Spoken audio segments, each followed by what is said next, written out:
দেখুন, আজ সারা পশ্চিমবঙ্গে ভারতীয় জনতা পার্টির ডাকে আমরা এই নির্যাতিতার বিচার চাওয়ার দাবিতে থানা ঘেরাও অভিযান চলছে।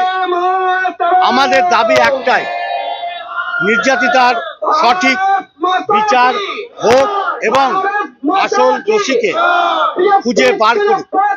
কিন্তু আমরা প্রথম দিন থেকেই দেখতে পাচ্ছি এই রাজ্য সরকারের বিভিন্ন অপদার্থতা এবং বিভিন্ন অবহেলার জন্য রাজ্য সরকারের প্রশাসন, স্বাস্থ্য প্রশাসন এবং পুলিশ প্রশাসন উভয়ে মিলেই দোষীকে আড়াল করার জন্য উঠে পড়ে লেগেছে। এর বিরুদ্ধেই আমাদের ভারতীয় জনতা পার্টি প্রথম দিন থেকে আন্দোলনে নেমেছে। শ্যামবাজারে 5 দিন ধরে আমাদের ভারতীয় জনতা পার্টির ডাকে বিক্ষোভ সমাবেশ চলছে। কাল আমরা স্বাস্থ্য ভবন অভিযান করেছিলাম।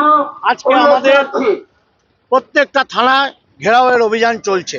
দেখুন, শাসক কোনোদিন শাসকের বিরুদ্ধে জাস্টিস চাই।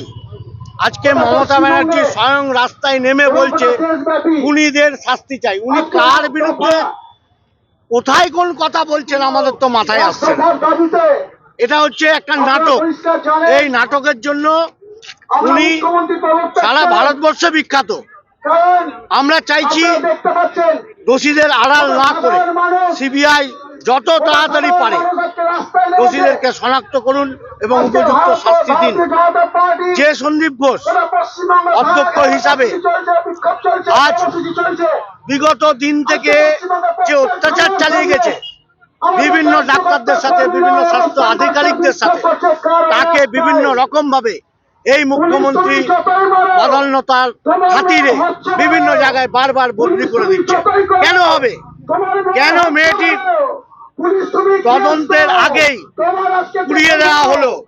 কেন মেয়েটির পুড়িয়ে দেওয়ার পরে এফআইআর করলো? এ দাবি আমাদের রাজ্য নেতৃত্বে। আমরা চাইছি যে পুলিশ এফআইআর করে রাত্রির 11টার সময়, অথচ সেই নির্যাতিতার দেহ পুড়িয়ে দেওয়া হয় সন্ধ্যাবেলায়।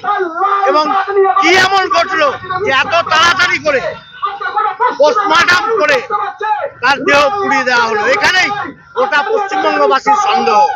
এই সন্দেহের আমরা দাবি তুলেছিলাম, কিন্তু সুপ্রিম কোর্ট গতকাল মহামান্য বিচারপতিরাও একই রকমের দাবি তুলেছে যে কেন, কিভাবে এত তাড়াতাড়ি ময়না তদন্ত করে, ময়না তদন্তের পর দেহ পুড়িয়ে দেওয়ার পর কেন এফআইআর করা হলো? কোথাও ভূভারতে কোনো বিশ্বে কোনো জায়গায় এরকম ধরনের দৃষ্টান্ত আপনারা দেখাতে পারবেন না। সেই জন্য আজকে আমরা সকলে মিলে একত্রিত হয়েছি বহরমপুর থানায়।